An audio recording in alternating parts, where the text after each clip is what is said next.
Ayy, this ain't a drill. Only time I plan is on the field. And when I'm on the field, no, I got mad skills. And you know we bout to eat this a fast meal. Y'all gotta pay for this heat like a gas bill. We keep on coming back, so yeah, they mad still. 716, make them pay me some bad bills. Red, white, and blue like Superman, so you know we eating at the Super Bowl. Kill the competition, set up the funeral. Josh Allen catching all the shots you go for. We callin' blitz. Ready to start, we ain't calling no quits. I'm the #1 draft pick. A lot of y'all talk, but I ain't hearing it. Only listen to Keyshawn and they talk about the Bills dominating on the field. All our players got them skills. Buffalo don't make a kill when we talk about the Bills dominating on the field, and our players got them skills. Buffalo gon' make a kill.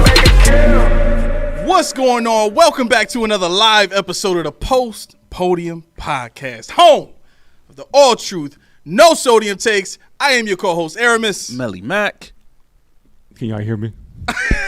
We gotta check every time now. Heard? No. We got a new cord now. I got a new cord? I got a new cord now. Okay. So this I was one's supposed to scared. be, huh? I'm scared. I know. I don't want to bring my best stuff and then be like, yo, we can't hear nothing. Like, yo, I can't recreate the moment. The moment is past. We can. We tried that before, but it didn't work as well. It wasn't as crisp. Yeah. And 40 keys over here. That's okay.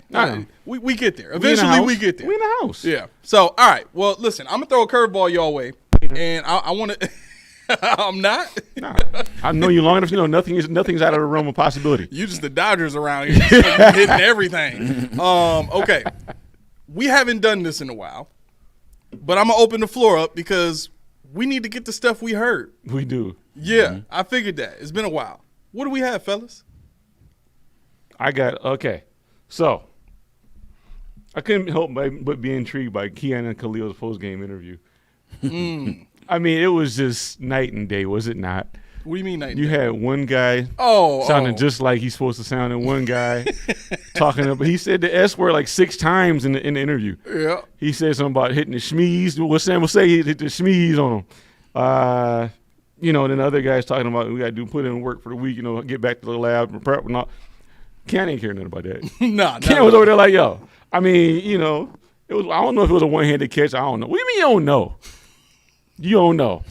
I mean, you don't have to be like, oh, yeah, I got him. I lost him. You got to do that. But, you know it's a one-hand catch. I mean, maybe if he was in the throes of rage because he was being tested the whole game by Witherspoon. You know what I'm saying? So, wait, was it Witherspoon? No, it was it was a whole bunch. It was all of them. I don't think Witherspoon played because he's been hurt. It was all of them. Was it? Yeah, it was all of them. He just abused all of them? Yeah, pretty much. Okay. Yeah. I mean, fair enough. I love it. But maybe because he was in the throes of war, that he didn't realize what he did to You got to come down, though. After a while, you come down. And I could see, like it wasn't, like, in the hands. Like, he kind of, like, grabbed it with the arm and the body. So, in his mind, was it a one-handed catch or was it a one-body hand catch? Right. Like, nah, he knew. He knew. He's done it a million times. It's routine. He's got that catch on camera at all levels of football. He knew. Yeah. But nah, I mean, it was just the beauty of candidness versus you could see the corporate line versus when you put them together, it was a wrong marriage there. When we had Keon and Marmar, it was a little more similar. Speaking of Marmar, did you see his mic'd up? You gonna keep that going? Marmar? Yeah. If he keep acting like he's acting, yeah. Did you see his mic'd up? No. Yo, his name is not Demar anymore. He's Marmar. Yo, I don't get it. That man, he cursing every chance he gets. He actually seems like he's the vocal leader on defense because he was running. Did you see it, Mel? no, I didn't see that one. Yeah, I happened to catch it on YouTube. You know how I do. I never go on YouTube at all, and I happened to catch it the one time I went on there, and it was a mic'd up. It was about 7 minutes, I think, and it was funny. One of the scenes was when Austin Johnson got his interception. Oh, okay. And he's like sprints to the sideline. He's like, wait, what happened? Huh? And they at the end zone, they celebrate. He like, wait, where they at? Oh man, I missed it. I missed the play. He over there like, for real? Oh man. So I mean, it was it's little stuff like that. It was just candid and nice to see him outside of behind the microphone. Okay. Quick question while we're on the topic of Hamlin. Marmar. As I crack my key wiser. I'll just have a conversation with you then. As I said, my key wiser, right? Going that route. Melly Mac. What's up? On the topic of Demar Hamlin, how do you see this Bills defensive staff being able to use the safeties against how can I say this? Actually, let me start with this question. Do you think the safeties need to be protected from Patrick Mahomes first and foremost? Can I say one thing and then I'm not going to say anything else? Melly Mack is being asked a question right now. Until you this man really drop thinks the that shoulder. Mar-Mar, He thinks putting the shoulder in my face is going to change the way is this supposed to block me? right. When I turn my shoulder, that's when the camera angle turns too. That's how it's supposed to go. No, you go ahead. I was messing around. So you said about Pat Mahomes. What you said about Pat Mahomes? So do you think these safeties should be shielded or set loose against Patrick Mahomes? So even though he's not having a good year right now, I got to give respect where respect is due. He is the best quarterback in the NFL, right? Even though he's having a bad season. I'm on the fence with that because I want my safeties to play the way they've been playing. Mm-hmm. I don't want to switch anything up. I feel like if I switch them, if I like sick him on Pat Mahomes, it might bite us in the butt. Mm-hmm. So I want them to be comfortable as possible. So if comfortable means playing the scheme that they've been playing or playing the way they've been playing, I'll let that ride until it doesn't work. If it's not working, then I'm like, yo, y'all gotta do something different. But right now, I don't want to chance it against Pat Mahomes. Okay. All right. Even though, like I said, he's playing very, very bad, but he's still Mahomes, man. Yeah. Yeah. So my second question would be then, I guess, in the case of Demar Hamlin, based on what you've seen so far, mm-hmm. can he handle a full game against Patrick Mahomes in that offense? I think he could. Okay. I think he could. I feel more confident knowing because to me they don't have a true number one there.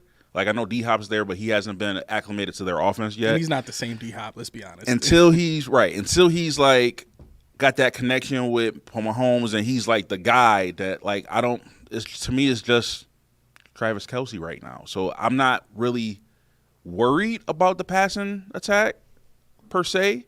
However, like let's say they had a healthy Rashee Rice or even Tyreek Hill, I would be a little nervous because I think Demar Hamlin can play safety. I think he's a decent safety, but I'm worried about the coverage skills. You know what I'm saying? Yeah. Like I know he's there for, tackling and like sealing the edge and stuff like that, but I don't know if he can cover the way we need him to cover. Okay. And that's the factor. Like I don't know if he can do it because we haven't seen him. You know what I'm saying? But again, even when they play, is he really going to be tested? Because what number one do they got that's going to like threaten them deep or take the top off the defense? You know what I'm saying? Right. Well, this is I'm not going to say murmur just so I can get my point across, but I will say it again later. I respect just it. not right now. Show enough going to beep it out every single time. You can. I'm just going to be loud. Hey, no. But like to your point, there's nothing flashy in the back five. Right. There's nothing flashy there. Right. I saw people say, I want Budda Baker. I watched the Arizona against Miami. Yeah, he's flying around. He's attacking. They're not asking our safeties to do that. You talk about ball hawks like Minka used to be and people like that. They don't ask them to do that. They say don't let nothing deep, and they do it very well. If you look at our defense, we allowed only 5 plays over 30 yards. The whole season? 5 plays. Now the 5 plays that we allowed, they're big plays. They were ugly. Derrick Henry twice and so on and so forth. But out of those, they allowed 3 touchdowns and believe it or not, they're on the ground. Three rushing touchdowns. So I say this to say, we have played against teams that do like to go deep. They want to test us deep, but our defensive scheme has said, no, you can have this, but you're not getting that. Right. And so to insulate Demar Hamlin and Taylor Rapp and Cole Bishop, all the same. None of them are stellar, right. But they as a unit, five. Do you see the Chiefs as a deep play team? No. Well, what I'm saying is that the only way I think you would beat a Hamlin or a Bishop or a Rapp even is to go deep. And our defense is to not allow them to go deep. Like whereas you have Budda Baker where they bring a safety up, or they play zero coverage, which would expose Rasul Douglas and Christian Benford. We don't play that way. And that's why when people say, oh, he's horrible here, he's horrible, they're horrible, they're not asked to do what you think they're asked to do. Everybody doesn't play the same. Right. We know that. Right. People that watch at home know that. But, when you watch something, you want that. Mm-hmm. If you don't get that, it sucks. But we're 6-2 for a reason. So, and I guess the reason I'm asking this now is because looking at the landscape of the league, Houston, even when they get Nico Collins, they're going to be back to what they were last year, which is, hit or miss every week. You know what I mean? I'm not sure if Nico Collins is going to be able to go off the same way he was before when teams had to respect Stephon Diggs being on the field. Yeah. Tank Dell's probably going to see more targets, but, I think that is what it is. What we saw last year is going to be that same offense, which is beatable. You know what I'm saying? But with them having lost yesterday, if we win Sunday, which we absolutely will, and then even if the Ravens win, we're still number 2 in the conference behind the Chiefs. So realistically, our only competition is the top dog, the undefeated team in the Chiefs, right? So I guess I'm just kind of taking a quick look forward and just kind of thinking ahead of time in terms of how this defense as currently constructed matches up against their offense. Because in my mind, we're right up against the trade deadline. This is the time to really make sure that you've shored up everything that you need to have in order to compete with that team. They are undefeated. That is the cream of the crop this season. You don't even need to really worry about the Lions until you see them in the Super Bowl, in my opinion. Yeah, you play them this year, but it's an NFC game. Even if you do lose it, it don't matter. Right. You know what I mean? Right. So let me ask you this.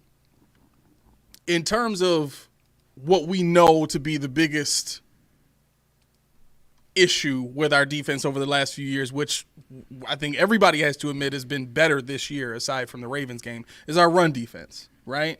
We know the Chiefs can run the ball. What I want to know from you guys is the too high safety look is what we usually play to take away the deep ball. It's something we're going to see in this Dolphins game. That's what they've been doing against Tua the whole entire time. He doesn't play well against too high safety the same way that Kirk Cousins doesn't play well against too high safety. So the Bills are going to go into this game saying, you know what? You're not going to beat us deep. Yeah, you got McCall Hardman. Yeah, you got, Sky Moore or whoever else you want to try and throw out there and go deep. We'll take that away. But what if they start running the ball? Our safeties are good against the run. Yeah. Do you guys want to risk having them cheat against the run to shut it down and put the Chiefs in third down and distance? Well, here's the thing. It depends who they got running. Because as far as I'm concerned, if they ain't got Pacheco, I'm not worried. Really? Even No. with Kareem Hunt? No. Wow. He's so painstakingly. He's like, I know, he's sure. Look at his face. I'm not saying Kareem Hunt is trash, but I'm saying he's not the running back that Pacheco is. Like, I can't see Kareem Hunt killing us in the run game. Like, to me, Kenneth Walker's better than him. Breece Hall is better than him. You know what I'm saying? So, like, if they didn't get off, I don't see him running. I can't see Kareem Hunt gashing us in the run game. Well, he's only getting 3.7 yards a carry, which is still. This is my thought on that. But Pacheco, that's a whole different story. If he's back, then that's we had a Devin Singletary number 2 go for over 200 yards on this when we played against him. We tried to let him run. And Clyde Edwards-Helaire. He's good too, though. Is he better than Kareem Hunt? Clyde? Yeah. You talking about Clyde? Yeah. Oh, yeah. You think he's better than Kareem? Yeah, I think he's better than Kareem. Really? Yeah. I don't think so. Yeah, that's. Well, okay. Hey, let's look at their numbers. Look at Kareem's stats when he was in Cleveland. Well, I mean, you playing behind Nick Chubb. That has to be different. It has to be. You're playing against one of the best running backs in the league in Nick Chubb. I'm saying when he went out, it was all Kareem Hunt, and he ain't show up this year. No. That's the thing. I think the coefficient of Kareem Hunt being older, is he 30 yet? He gotta be pushing. No, I think he's 29. Hold on. Okay. Kareem Hunt age. I'm spitballing that one, but you got to be pushing 30 and 29. Yeah. So he was. I mean, in his day, he was a bad boy. Yeah, I definitely think he's better. But I'm saying, like, relative to time, I think Helaire is better than Kareem Hunt. But if we sell out, I don't think you need to sell out against any one component of their offense. I think you can play them honest. Mahomes is second or third now in the league in interceptions. He's not first anymore. So if you play them honest, you sit back like you do. It's offense versus offense, and I'll take our offense over their offense any day, especially when it's cooking. Right. Kareem Hunt's best season outside of Kansas City with the Browns is 2020. He ran for 841 yards and 6 touchdowns that year. Outside of that, Everything else has been under 500 yards. Clyde Edwards-Helaire went for 200 against us and went for 250 for the season. No, I'm joking. Right. That's the last thing we need to be talking about right now. Unbelievable. Okay. All right. Well, I mean, that should be a little more comforting in terms of the safety play, because that's the one thing that kind of ruins the safety's game plan, is having to cheat up and cover the run. You know what I'm saying? If the Chiefs can get a run game going, now all of a sudden you might have to throw 8 in the box, and now you got to play man outside, and you do not want to play the Chiefs man coverage. Here comes Kelsey. Exactly. But this is how I look at that, though. If the Bills play with tempo, yes, that was my word. Last week, that's my word. This week, that's my word. Next week, that's my word. Henceforth, tempo. If they play with tempo, it's going to be a passing game. Explain tempo. Basically, you can't come out in the first half and rope-a-dope like they were doing at one point in time. They were coming out sluggish, coming out slow, and then in the second half, like, we are the better team. We got to win this now. They got to start with their foot on the gas. Yeah, like Seattle, we came out and we were working them. You know, Tennessee was kind of slow with this, like they figured it out. Right. But if you start like that, you want to force Kansas City to throw.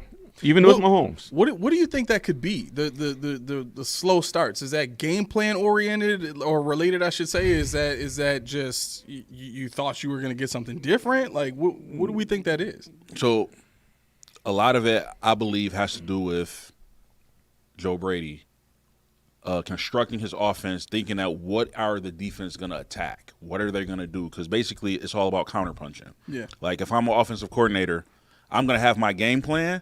But I'm also going to try to figure out what are they going to try to scheme me on. Like, I'm going to try to counter them. So, to me, I think maybe he just either unsure of what was going to happen to where his game plan was like, all right, this is not working. We got to switch it up. So, I don't know if it was if he just thought that they were going to defend him differently than what he expected. Because y'all see what Cooper came, like, not to say that it was him, his presence, his performance on the field, but it's just his presence. It changed things up.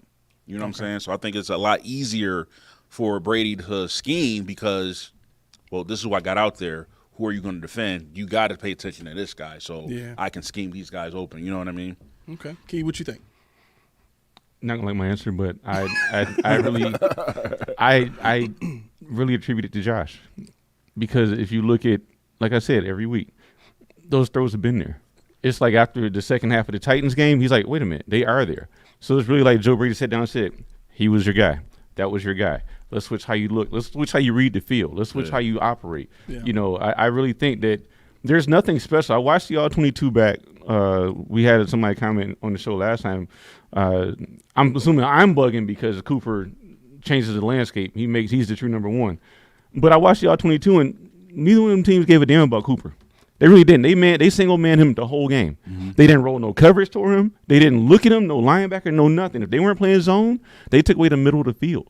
That's what they were trying to do. Alton Kincaid was getting doubled. That's why they had a lot of those bubble screens to Khalil Shakir to open up that middle. So I think what it wasn't so much the game plan called by Brady. It was just the way it was interpreted by the offense. That's the way I look at it. Okay. And to Keith's point, if you look at those last two games, I've seen Josh change plays more in those last two games. Like he's checked down a lot. Yep, he's killing a lot. Way more than he was in the beginning. Yep. So maybe he's seeing stuff like maybe him and Brady had a conversation. Like, dude, you got to trust what's out there. Yeah. Trust what you see and take it. So as he's looking at the defense, he's like, okay, I got that over here. Boom. And then boom, like he's making the right call. So I think it part of what I said, but I think he got a good point. Josh's confidence in running what was running, and look at his throws, his targets that he got open. Because like I don't know, ever since that Tennessee game, that second half, they've been on point. Yeah, I mean, if that's what is weird as if Cooper brings about, let me throw to Keon Coleman a million times. It's a weird way to correlate that he's impacting the game because he's not even getting the ball, but. You know, if that's what it is, fine. But I can tell you the defense isn't looking any different. The offense is still doing the same thing. Yeah. And honestly, Cooper, if you watch it, he looks lost out there right now. And that's attributed to anybody that wants to call me out. That's because the offensive playbook is so hard to learn. Yeah. So and the fact that he just got there. He just got there. Yeah. You know what I'm saying? So I'm not saying he's a bum. He's washing them. But I'm saying it's like what you think it is not. Yeah. Well, one of the other things, too, that I and I'm trying to find out if this is the case, but based on what I've heard Sean McDermott say, what I've heard the coaching staff in the building say, they are not the type to just make things easy for Cooper the way other teams would to get him to play well. Forcing the ball, yeah. You know what I'm saying? Yeah. I think what we saw with the Browns and even with the Cowboys was, look, we'll just give you a smaller playbook just to get you out there and making plays for us.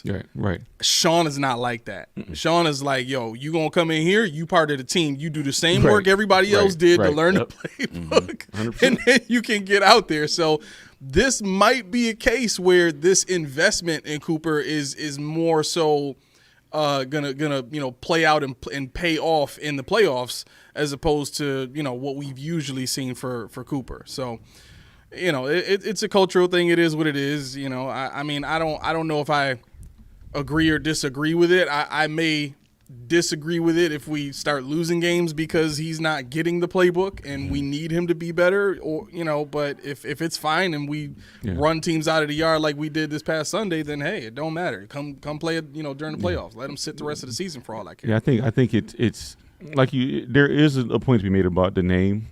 I don't want to disrespect Mac Hollins, but Amari Cooper versus Mac Hollins, Curtis Samuel is not even Amari Cooper in that name, Right. So when it comes to Keon Coleman, who's tearing us apart, Khalil Shakir, who's giving us work, who's the third guy? Oh, we got one. Oh man, he's Amari Cooper's over there too. We got to at least play him man that we can't sag off. I'm just interested in seeing how much Josh looks at Cooper when he does his reads. It seems like he's definitely going to Khalil Shakir a lot. Kincaid is not really eating. And I mean, if you want to really talk about it, if you looked at the Seahawks all 22, they were double teaming Dawson Knox at times. Mm-hmm. That tells you what the game plan was. Take the seam away. Right. Basically. That's it. Anything that comes in this area, you're done. Yep. And, I mean, fine. If we got weapons on the outside, y'all can take away all you want. We'll just kill you. But let me ask you guys this. Do you think, based on what we've seen the last 3 games, it seems like Josh Allen is calling more audibles at the line? He's checking out of bad plays. Is that something you guys notice pick up? Mm-hmm. Yeah. Yep. Yeah, definitely. I mean, to me, I think that would be the other part of speeding up things and getting things going when it's not working.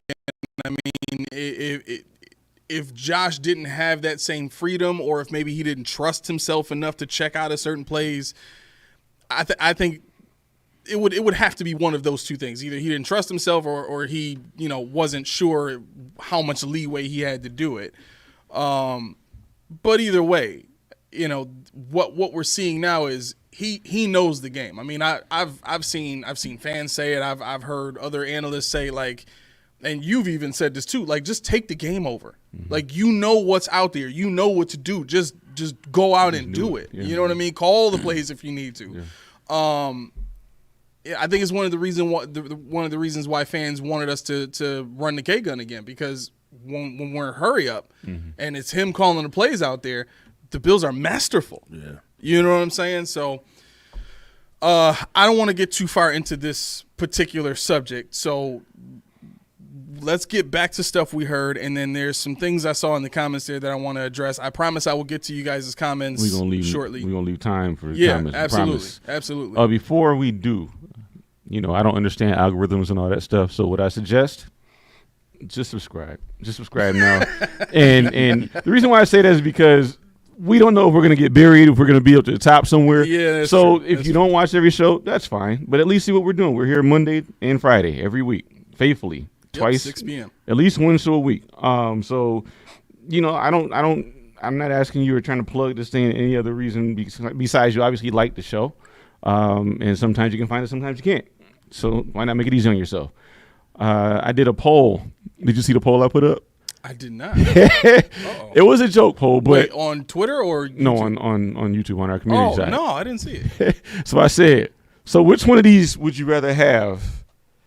Let me read it verbatim. Okay. Just a random question. Given a redo, no hindsight 2020 business, who would you rather have as Josh's backup? And I put Mitch Trubisky, Mike White, matter of fact, Magic Mitch. Magic. Mike White Chocolate. Famous Jameis. And this guy is a picture of Shane Bussell. Oh, God.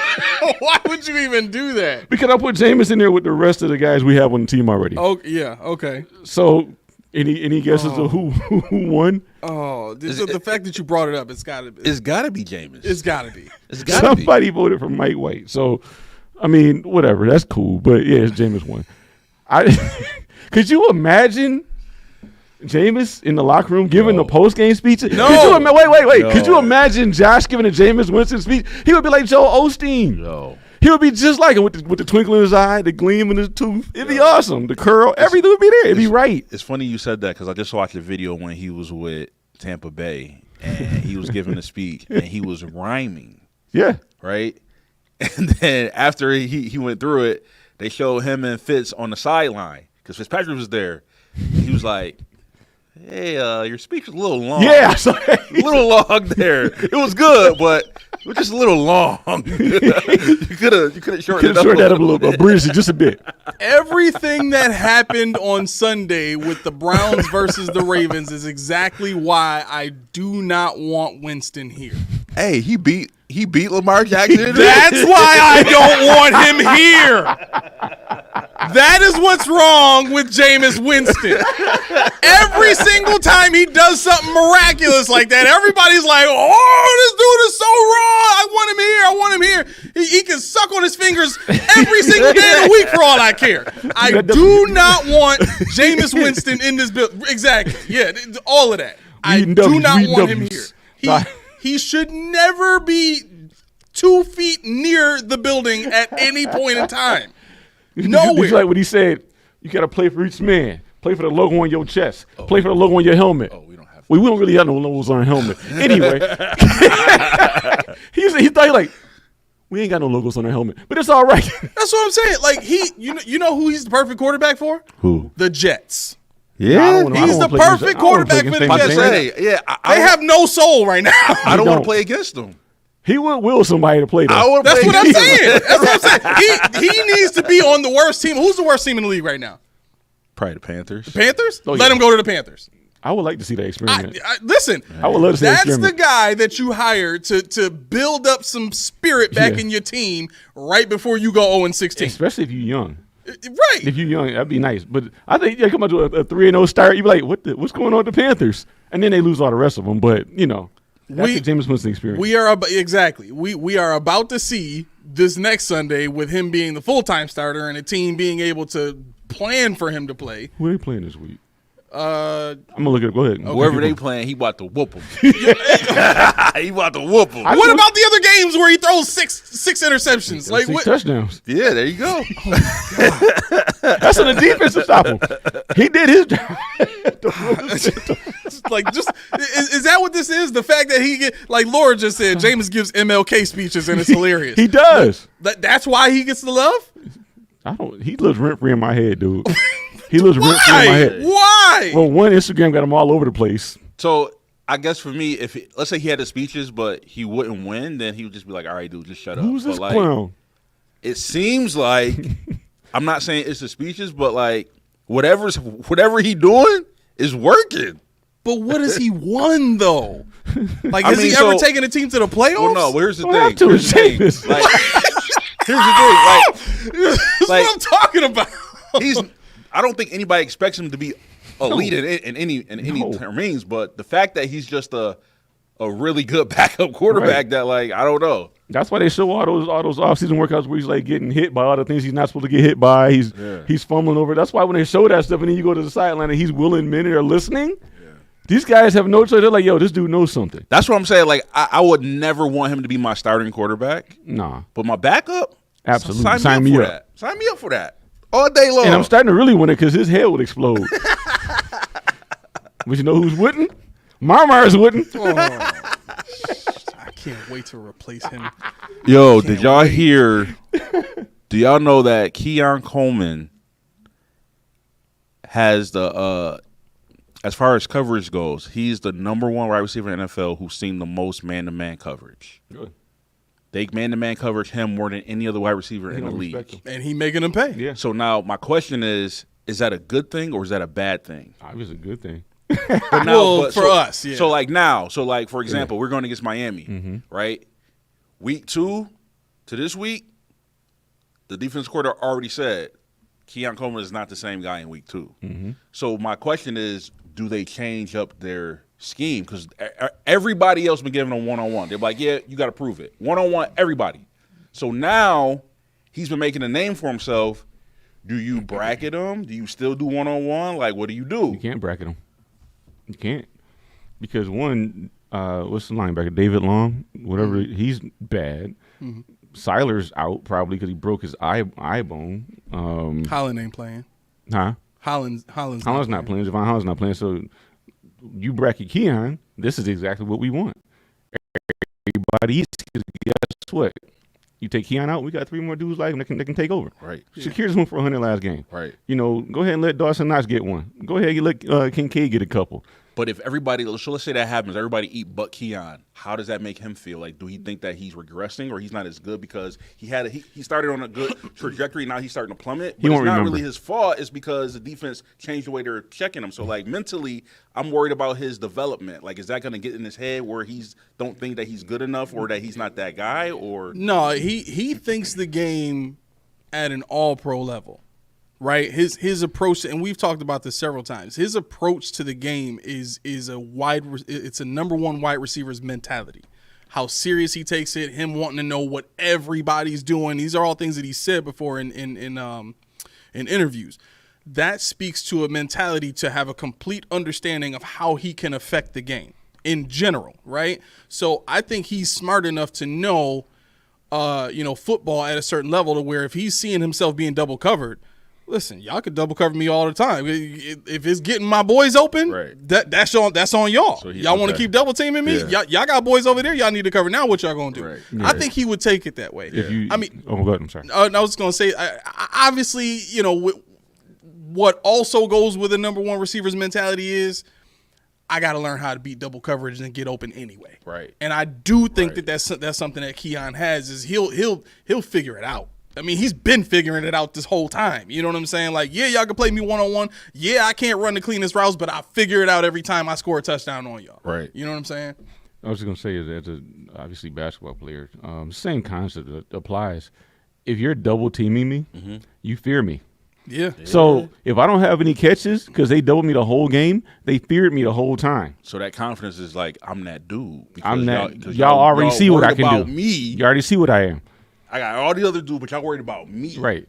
This man just went out for 100 on you. Yeah. This man started as one of the best tight ends in the game right now. This man, but you double team me. Yep. Yeah. Yep. You're like, wrong move. But if you leave single coverage, Josh, toss it up. Yeah. Watching what he did to Woolen, watching what he did to all of their corners, where Woolen especially, because Woolen is their best corner.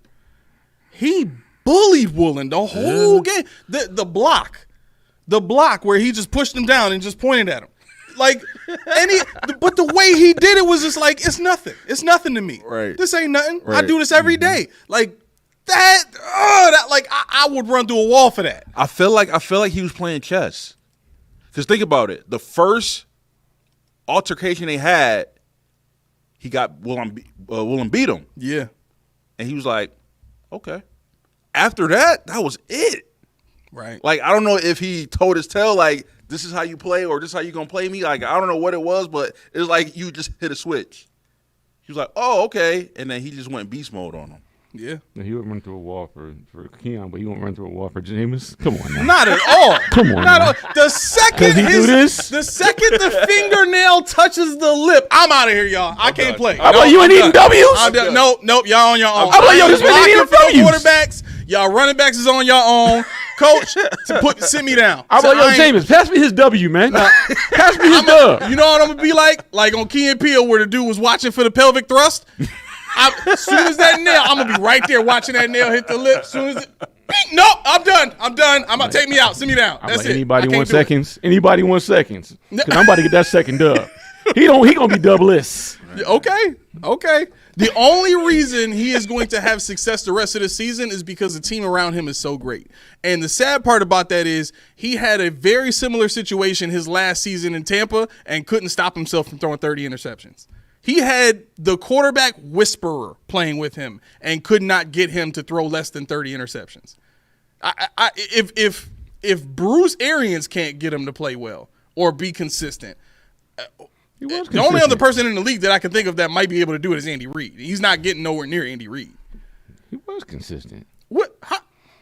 30 interceptions? Consistent. Consistently throwing interceptions. That's what you're going with? Touchdowns, interceptions. Alternating. Consistent. You in the clink for that. Nope, that's it. You in the clink. You can't talk for 5 minutes. Yo, that would be funny. That would be funny if he wind up in KC backing up Mahomes. Yo, that would be hilarious. I'm like, yo, hey, guess what? That would be hilarious. I'm not gonna lie. That would be hilarious. It'd be hilarious for more than one reason now. Man, just because he made that statement. I think Andy would do it just to laugh, just to be able to get a chuckle out of it, because he don't care. How would Mahomes treat him? That'd be weird. Like if he give him no speeches, Mahomes, would he tell him to shut up? Like, yo, I got this, or yo, Jameis, stop. He'd be like, what are you talking about? Right. But I think Kelsey would hype him up though. Kelsey would. Go ahead, brother. Go ahead. Why do we think Kelsey would do that? Because that's the kind of guy he is. Yeah, that's what type of mentality Kelsey is, man. He's a jokester. Yeah, he's like, yo, this dude's a there. clown. Go ahead, keep going, my man. Say the prayer. That is not the mentality I want my team to have. Just have some clown out there sucking his fingers and giving speeches that mean absolutely nothing. He just do it. That was just like 2 times. Huh? That was like after they didn't get no W's, he didn't do it no more. Once was enough. You probably only did it one time. If I had said that, he's like, once is enough. He's like, all right. He's like, I feel blessed today to be in the house of football.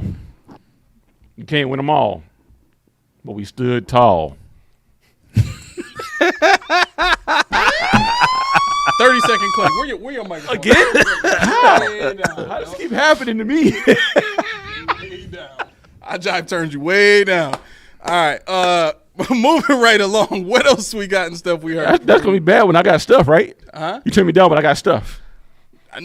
Mac. So tread that line. Do we make another move before the deadline? We have to. You think so? We have to. If we do, what is it? Never mind. Honestly, Yeah. linebacker. Really? Linebacker. I've seen mocks that we were gonna get. Like don't be surprised if the Bills get a linebacker. It's supposed to be Owusu Koromora, but he just got knocked. He got knocked off. You know what? Right. You know what I just saw? What? Robert Spillane. Ooh. Wait, that's real? From Vegas? Yeah. Dang. Ooh. Bro. I got that's a tackle machine I know. right I got there. to text my man. I told my my dude. dude I in said, fantasy. I said, where you getting this information from? Yeah. He's like, trust me, Key. I'm like, no, I don't trust nothing you say. I call him Tony Miller because he's like Von's brother. Everything he say don't happen. Well, okay, so am I back up now, or did you really not turn me down? Where am I? No, you back up. Okay. Yeah, Thank you, sir. Leak is saying linebacker will be a redundant move with Milano coming back. I don't think so. Yeah. I think if they make this move, they understand Milano's not going to be the same. I think part of that is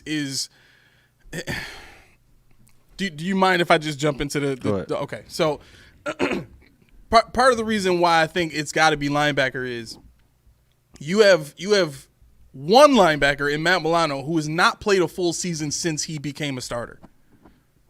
Not one. Mm-hmm. Right? If you look at Bernard, he in 2021 he missed 3 games. 22 he missed 3 games. 23 he missed 2 games. This year he's already missed 3 games. And it's we just got to the half point of the season. We don't know what other games he's going to miss this season. Mm-hmm. What I'm saying is I think the linebacker experiment that this team has done, taking safeties and turning them into linebackers, looks great when they can play, right? But how many games did we see Tremaine Edmonds missing? He might miss 1. Maybe, yeah. Maybe. Yeah. But the man was consistently in the game. Yep. He wasn't as great against the pass as these other linebackers are, but he was in the game. What's the one thing that Sean McDermott harps on all the time? He says it's the most important ability that any player can have. Availability. And these linebackers are now showing they cannot be depended on a regular basis to be there for their team. And it's not a slight on their talent. They are extremely talented, and I would love to have one full season of seeing these two guys play together. I dreamed about it going into this season. Yeah. You know what I'm saying? But I think what we're seeing now, the evidence is showing us we can't count on that. So to your point, Lee, I don't think it will be a redundancy if the team is now accepting and understanding that the linebacker experiment, and I'm calling it an experiment. They aren't calling it an experiment, but I think not many teams in the league are confident taking safeties and turning them into linebackers as consistently as the Bills have.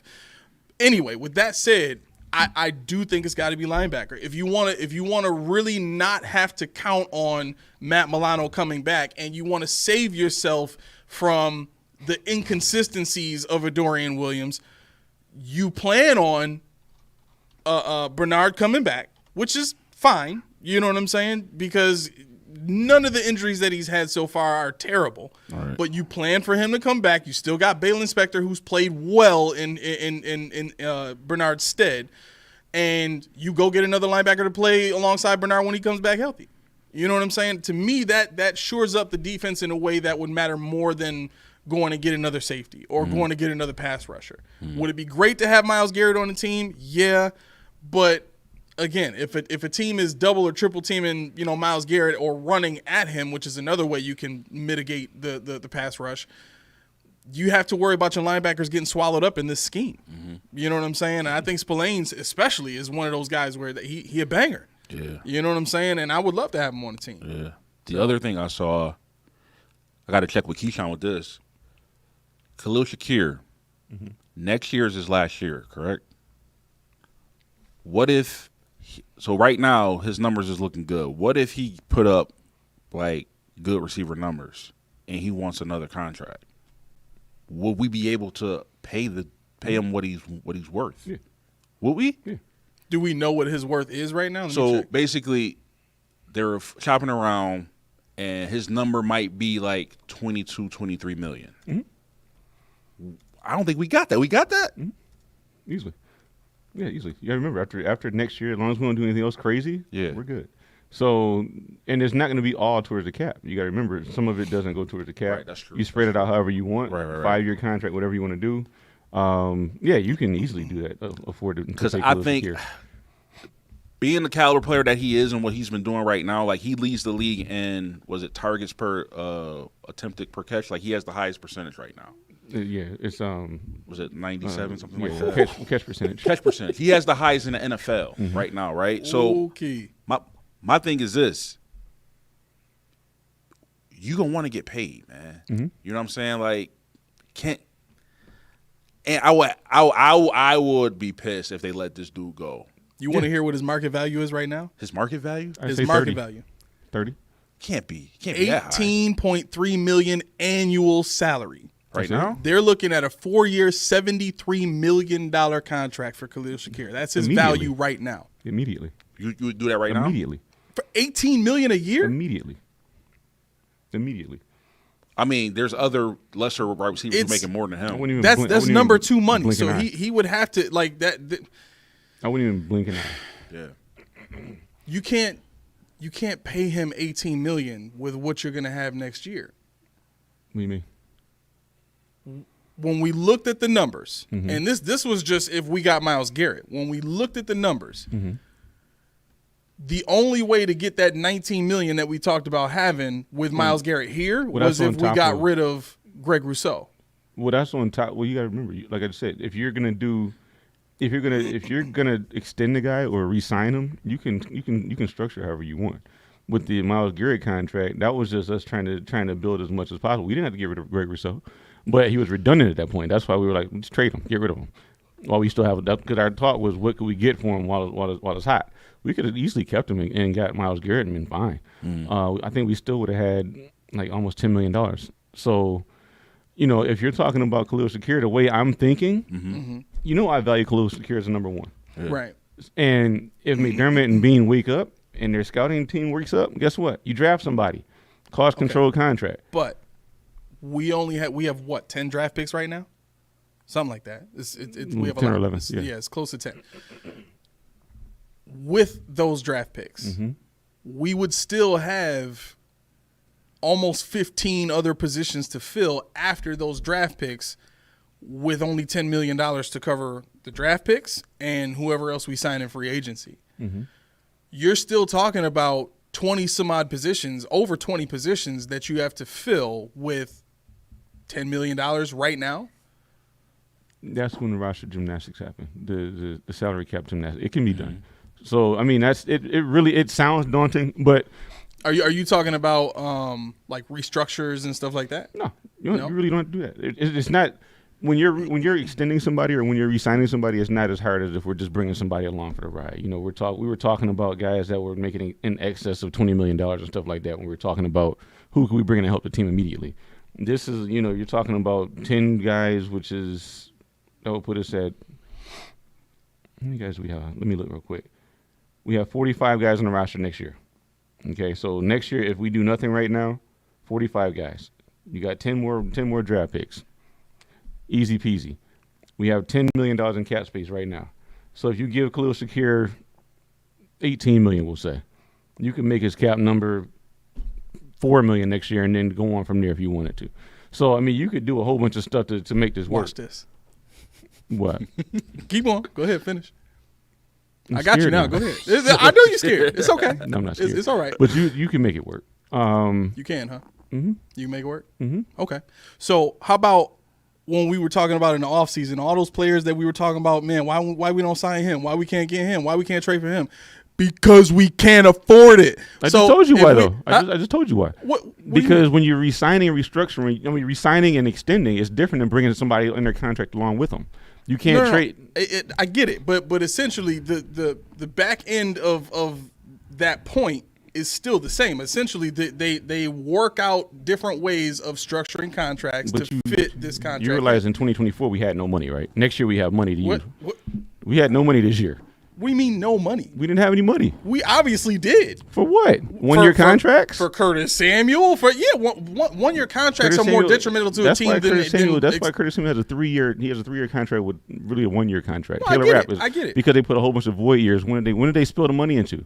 Next year, for a reason. Why did they spill the money in 2026? For a reason. The reason is because they didn't have the money now, so they're going to put it in the next 2 years where we do have more money. The reason that teams are going to 1-year contracts now is not because it's easier for the teams. It's because we are in a transition period of position values. Well, yeah, 1-year contract, but these aren't 1-year contracts. I'm talking about teams with voidable contracts.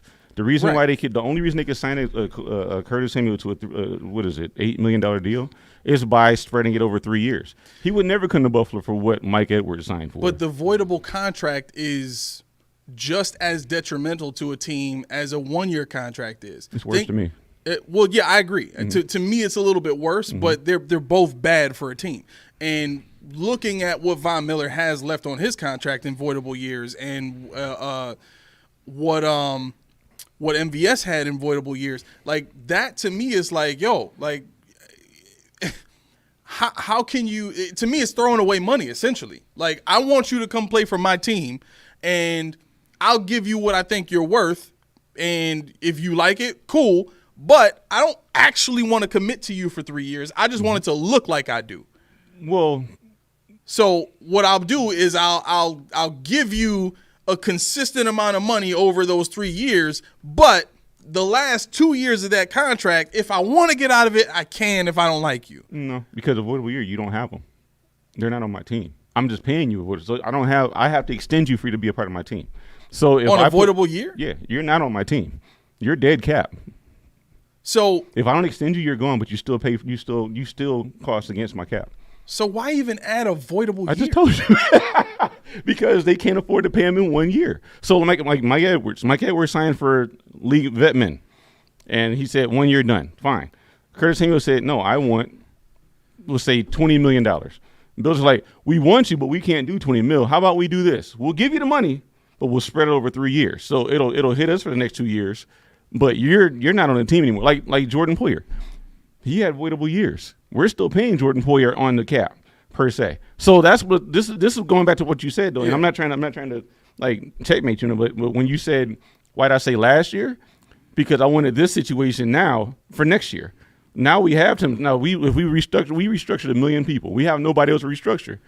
And so what's happening now is we have to put these voidable years on people if we want them and we want them to play. Curtis Samuel, Mike Edwards, easy peasy. Those kind of contracts, easy. That's all they can afford.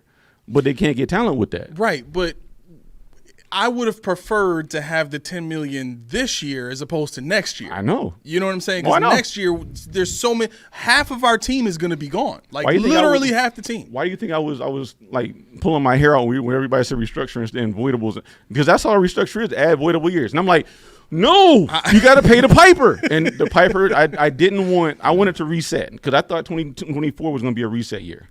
I didn't know we were going to be this good. Well, it was supposed to be. It's right. just the rest of the league is bad. Like, bad. honestly, the Bills are this good because Josh Allen is playing at the next level in his evolution. That's really, I mean, honestly, what on the team other than the run game is significantly better than last year? I'm glad you said that. I got a little bit of CYA there just so I don't get blown out the water. No, but seriously, like to me, the only thing I would say, I didn't mean to cut you up. The only thing I would say that plays better than last year is, believe it or not, Von's pass rush. Now, this is this is corny, but when I was writing my notes out, I was like, man, both our pass rushes are Von's, Javon and Von. Mm-hmm. I'm like, the Vons are going to do this because we're not getting it anywhere else. Yeah. You know, I was arguing with my man. He was like, because he said, Key, will we call Chase Young a bust? I said, not a bust, but if you want to be a pass rusher, yeah.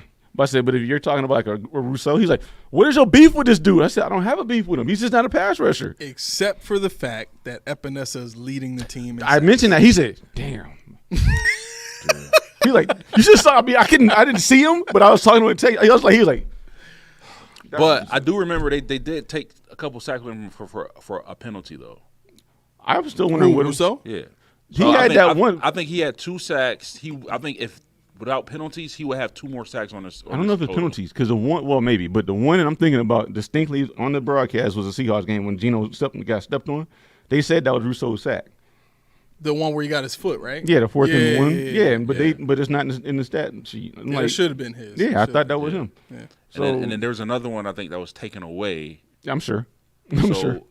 Because Ebenezer beat him by 1, right? Yes. Yeah. Yeah. So. Well, technically by a half because Rousseau's got 3.5. Because technically, I think if without those penalties, he would be the leading sack on the team. But and I mean, when I text you guys that I had him at 5.5. I was like, yeah. We're at 8 games, week 9 now, and 5.5 sacks. I mean, that's hardly a pass rushing guy. I mean, you know, he's getting to the quarterback in spurts. You know, against bad guys, he's racking it up. Six rushes, but you got no sacks. How does that work? You know, you got what was it, the most knockdowns or whatever it was, most quarterback hits, but you didn't. I think it's pressures. Yeah. But you didn't record. That tells you just a step slow, just right. a step, and there's nothing wrong with that. Right. But you need somebody on the other side that has that step to get to him. Because if you get pressure, you push him towards the good pass. To the other guy. Now you straight. And that's why, you know, I wanted to talk about it a little bit because somebody asked us a question. You got a lot of comments you said you wanted to read too. I do. Let me see here. So Laura says I have 1-game contracts for my fantasy team. It's a revolving door of players. You're in, then you're out. I'm guessing there's no cap on the Man, on the shout out to Laura. She making it work with that fantasy team, man. She ain't at the bottom, but she making it work. Man, she's struggling. I think Roy already saw that, so he probably muted us already. Huh? Roy saw it in the comments, so he muted us. Probably. You know what one of my goals is? To get Roy into fantasy football. You're going to be working for a long time. Man, listen, Roy, how do we get this done, bro? How do we get you into fantasy football? What is it going to take? If he never done it before, I think he's missing out. Did a long time ago. I think he said he did a long time. If he did it, then that'd be something different. But if he's never done it before, yeah. But if he did it back when it was in paper. newspapers, like that's way different. You can't count those times. Yeah, those are tough. I wouldn't be around for that. There's no way I'd be around for that. Like you gotta meet in person. You gonna be sitting there for 12 hours doing a fantasy draft. Ain't no way, bro. No way. Yeah, you know. Let's see. Sink A. Chandler says Shakir and St. Brown differs due to the fact that Brown can be a wide receiver 1 or 2. I don't know. I mean, I've not seen St. Brown play outside. He's nice. I know he's nice. He's nice. I don't doubt that at all. Yeah, he can play both inside and outside. He's that dude. This is what I glean because you got more comments, I know, but going into what I'm going to talk about, we were asked at the end of the last show, I forgot who asked us the question, but they asked us, are the Bills possibly the best team in the league right now? And I said, yeah, you said no. Yep.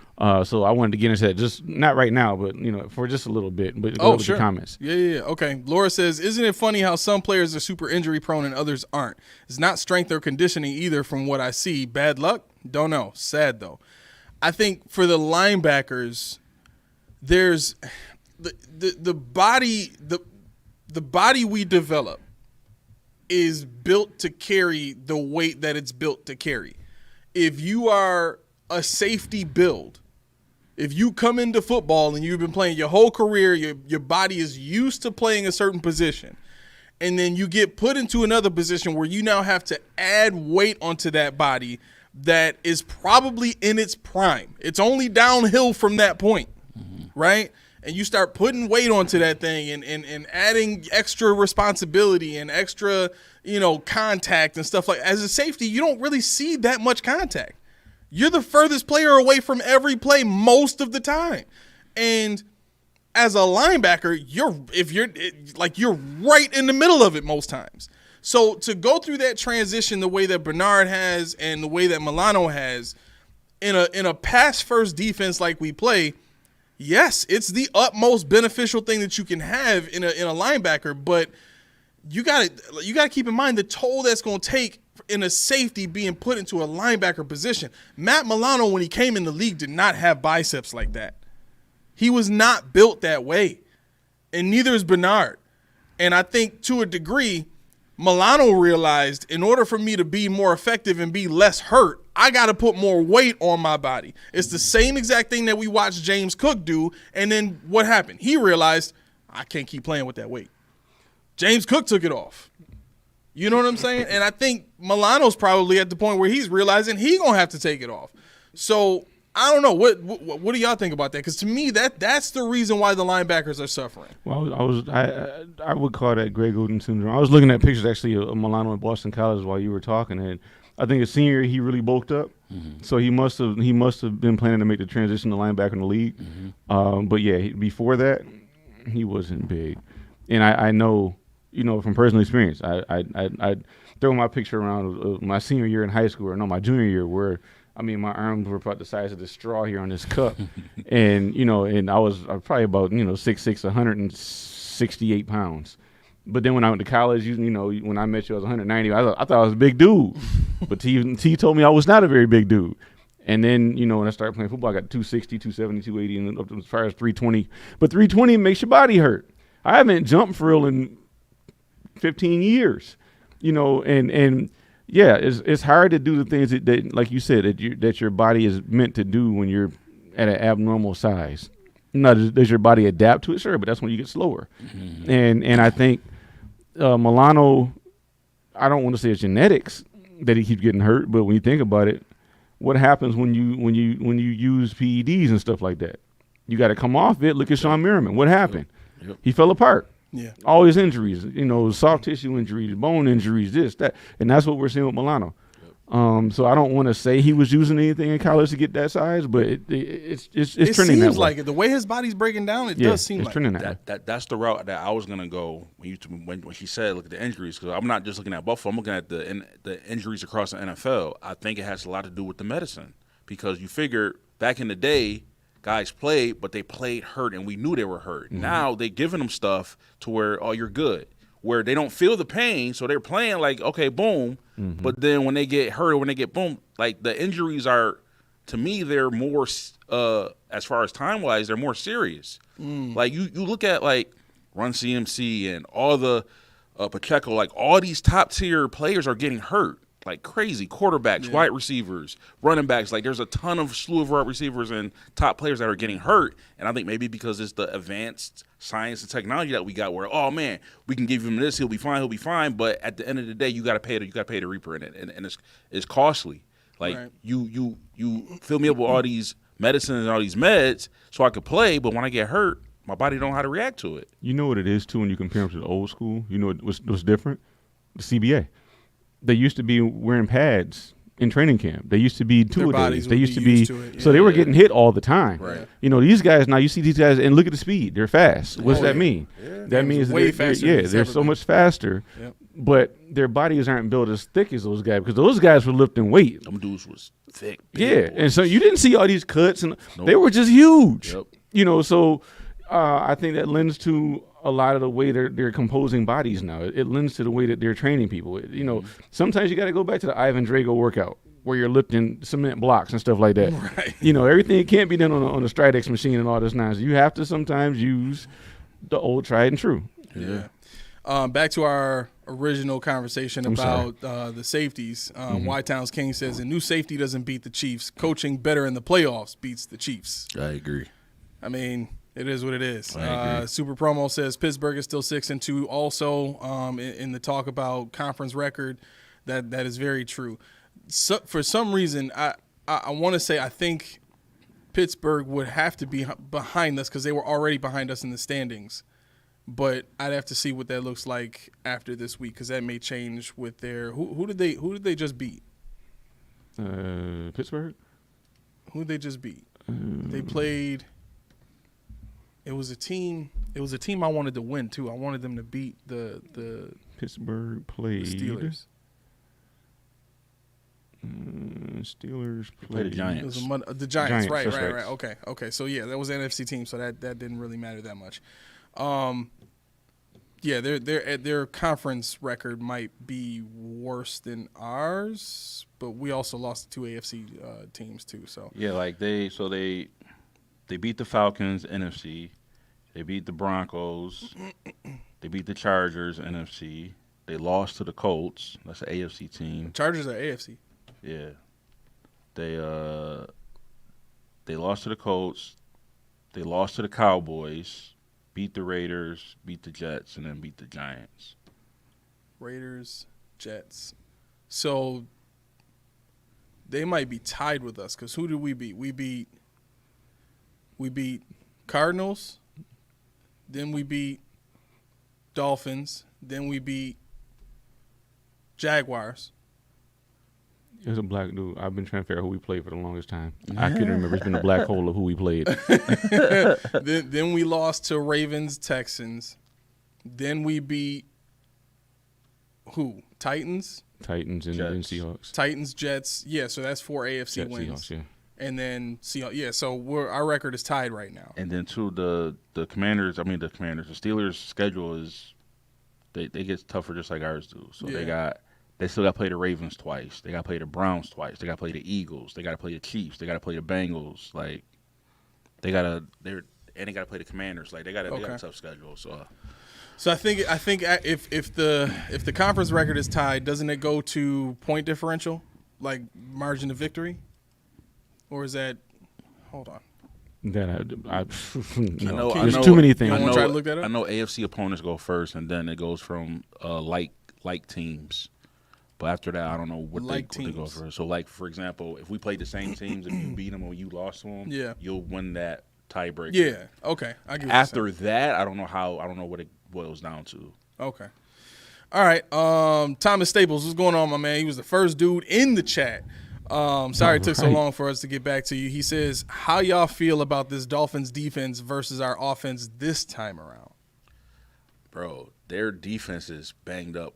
Probably worse than ours is. A lot worse. A lot worse. Yeah. And I heard on the radio like their pass rush is non-existent. That's why they cannot get pressure to save their life. All their pass rushers are hurt. That's right. You know what I'm saying? So going into this game, the only thing that I'll give them credit for is they are pissed off at the Bills.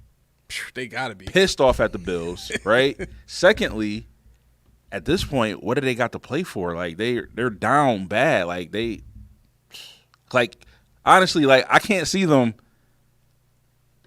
I don't know. Like to me, they lost too many games already. The Dolphins? Yeah, they still have a shot. They have a shot. Yeah, but the only thing I'll give them is they're mad and they're playing angry. But I don't think they don't have the horsepower. Yeah. I think they'll, because one of the things they stopped doing, which kind of shocked me before, is they stopped running the ball as much. And they didn't really seem to make the adjustments in the run game either. They kept trying to run that little gadget jet sweep handoff or something like that, or some type of variation of run to the outside. And one of the things that I saw the Dolphins do last year that scared us to death was run into that B gap. They would run to that B gap on either side and get the linebacker to commit, and then A-Chain would either bounce it outside or he would be able to get through that A gap because that was blocked off well enough and go off for 10 to 12 yards per carry. You know what I'm saying? I think if they're really mad, we'll see more of that. Yeah. You know what I'm saying? We gonna hit you where we know it's gonna hurt. You need to show us you can stop the run. I think that first, and then the other thing second is I think they didn't try as much downfield stuff as they usually do against us. You know what I'm saying? It almost seemed like they thought they could win sideline to sideline and just be faster than us that way, or trying to get us to take a wrong first step. This defense is too disciplined against their offense, and you combine that with the way that we play their timing. There's just no way you can beat that if you're depending on the Bills to take a wrong step in a certain direction and then trick us and get us off the ball that way. So Yeah. I think this is going to be a 40-burger hung on these boys. The wild card to me, though, is not their defense, it's Tua. Yeah. To me, that's the wild card. Like, if Tua was like, yo, y'all took me out, I'm about to tear y'all up. Like, if he can get a passing game with Waddle and Hill, I don't know. Yeah. But like, I'm more worried about that than I'm not really worried about their defense stopping us from scoring. I'm worried about Tua being like, I'm about to pay back. Like, Wait a minute. I'm coming for Not y'all. you, because you're the same guy that brought up the stat that Tyreek Hill does not play good against Sean McDermott. He don't. So but there we like, go. I'm saying Leave it. they're mad. They pissed. Matter of fact, I hear clips of Tyreek all season, bro. Like, What are you gonna say? I haven't heard nothing. But if your little brother's mad at you, how much does that really matter? Like, you can't beat me in a fight. Like, you know what I'm saying? Like, that to I me, will that's- say, to your point, yeah, that's true. Like, even as hard as they go, you still gonna beat them. But they always got that surprise attack. That's true. That's true. That you ain't coming for. They might kick punch me in the you nuts that right one in your time. nose. Boom. Like, oh snap! I ain't see that coming. So yeah, Yeah. like I'm not worried that we're gonna lose the game. But if anything that I'm worried about, like I said, is Tua being the wild card. If he Okay. plays good, he can make it a game. I mean, we definitely give Tua more credit than most Miami fans do. But I agree. Do you think is? I'm sorry. Go ahead. No, I was gonna say I agree that Tua is a wild card. I was thinking that too. When I was doing the marker for the game, I was thinking in my notes that's the determining factor, not in the win or loss, but how easy this is going to be. Yeah. Because Tua was surgical. When was that? Sunday or when did he play? Oh yeah, Sunday. Yeah. He was surgical then, and I mean he went 28 of 38 for 234 and a touchdown, no interceptions. First read was the ball was out. You know when he slid, the whole place went bananas. So he's sliding. Yeah, there was like he slid, yes. But that's what we do too. And Josh, that one time, Josh was like, "Thank God." Who'd they play though? They played the Cardinals. The Cardinals. Cardinals. They almost They had him. lost by one. They almost had him. They lost by one. But Cardinals, yeah. But one thing I saw, I gotta give him credit. Marvin Harrison torching Ramsey, Yeah, he was. giving him the business. Yeah. Wow. Yo, he was giving Ramsey the business. Yeah. Wow. Yeah, I'm like, Ramsey, man. He used to be that dude. he's over with. He falling off, Yeah, man. it's over with. He's 31, I think now. So yeah, it's about that time. About that time to be humble, my friend. Yeah. Yeah. My man Whittle clearing things up for us. He says Bills have 2 conference losses versus Pittsburgh having 1, so that would put them ahead of us at number 2 in the conference, which is infuriating because Russell Wilson, he looks okay in that offense, but he don't look like the old Russ. Just let it play out. Don't worry about it. Just let it play out. Yeah, the rest of the rest of their schedule is not that hard. It's really not. They have let's see, the easiest schedule for the rest of the season. Yeah. Who, the Steelers? Yeah. Yeah, they might make the playoffs again this year, bro. How you seeing his schedule is easy? Well, I'm going by the the metric. remaining metrics. Oh, man, I don't follow that.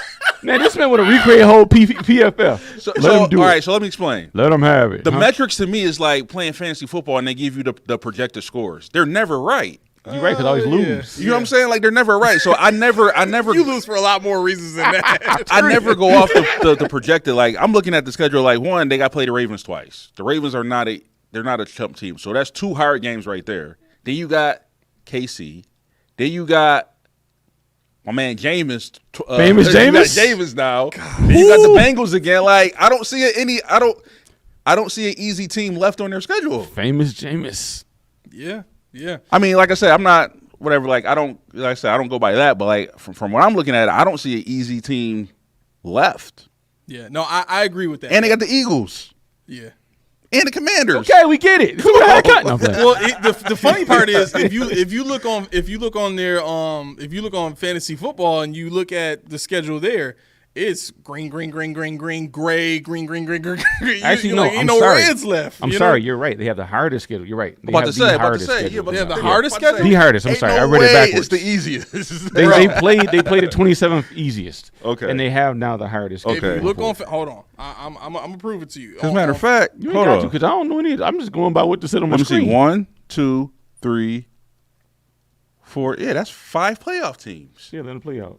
Let me see if I can find this dude here. I'm not gonna pull my hair out over this. What do you mean? We just got to play. We got to win the games we got to play. That's all you can do. If it ain't for that number one, now if Pittsburgh was number one, that'd be different. On fantasy football, they have one team left in Week 15, which is Philly. That's in the red. Every other team, the Giants green, Washington gray, Baltimore third, giving up the third most passing yards to teams. Cleveland 12, Cincinnati 5, Cleveland 12, then Philly with 22. That's the red team. Then you got Baltimore green again, third, and then Kansas City 20th. I'm about to blow your mind. That's gray. I never knew what those numbers meant. Yeah. Oh yeah, it's just where the teams rank against the pass. Yeah, I had or no whatever idea. I was like, what's this number mean? I'm not gonna ask.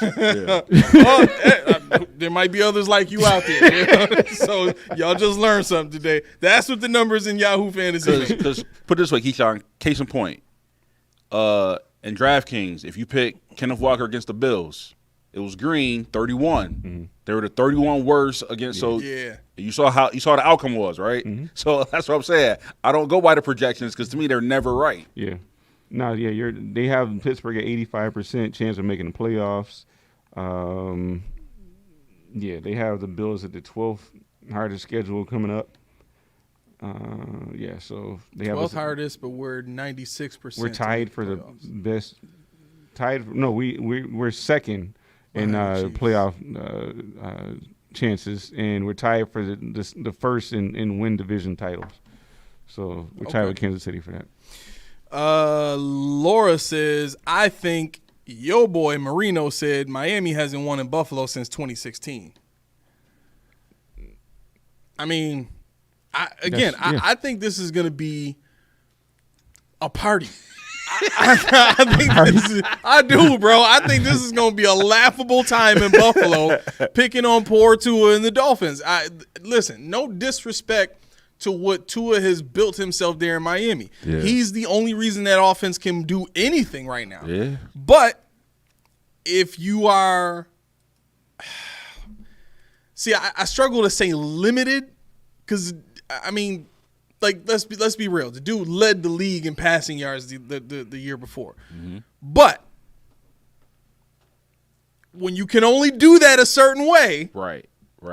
that you know, eventually teams are going to figure you out. It's like you know, Cam Newton not being able to, you know, make all the reads, you know what I'm saying, or not being able to make his reads fast enough and relying too much on his athleticism. Eventually, defenses are going to figure you out, and they're going to find a way to stop it. And unfortunately, they figured it out pretty quick. Especially with Tua, everybody knows it's his timing. Yeah, if you get the timing off, you got him. Yep. So. Yep. I mean, look, right? Laura said it too. She said we just got to disrupt Tua's first read and we good. Yeah. Like everybody knows this is the thing. Miguel, what's going on? He says they won't say we beat anybody until we beat the Chiefs, and if we beat them, they'll say we can't beat them in the playoffs. Exactly. That's the Bills' existence in a nutshell. Exactly. But stuff like that is why I don't listen to this noise, and that's why like when people say, "Oh, I don't care about Josh being MVP. I don't care about the Bills being number one. I don't care. Do it on the field. Yeah. I don't care what people. It's just chatter. Yep. It's just something to make people. We're sitting here doing this right now. Yep. But if you get caught up in that stuff, you're gonna piss yourself off. Mm-hmm. And I got enough stuff going on. I don't want no more. It's not happening. Right. Yeah. Because they'll suck you in, Key. They'll suck you in, and you be like, "What?" Right. Don't say nothing. Don't do it. Right. Right. Don't do it. Yeah. Like Steve said, Bills are evaluated in the playoffs. We have not been good and don't get past the divisional round. Realize that before talking about other playoff caliber. Oh, you going at people's head now. I don't think we can't talk about other playoff caliber teams. I think we do have to understand who we've been in the playoffs, and I think the equity that we've built up with an AFC Championship playoff game, playoff appearance, and the repeated playoff appearances has to have worn off by now. It has to have, and I think it's very tough to look at the entirety of what we've accomplished to this point and compare that to the talent that we've had on this team and say, yeah, this is exactly where we should have been. Right. That's not right. That's not. We should have been way further than this. Right. You know what I mean? And I think most fans deep down, like if you were to have a private conversation with a fan, because I don't think anybody who calls himself a fan would publicly say like, yeah, we're not as good as we think we are in the playoffs.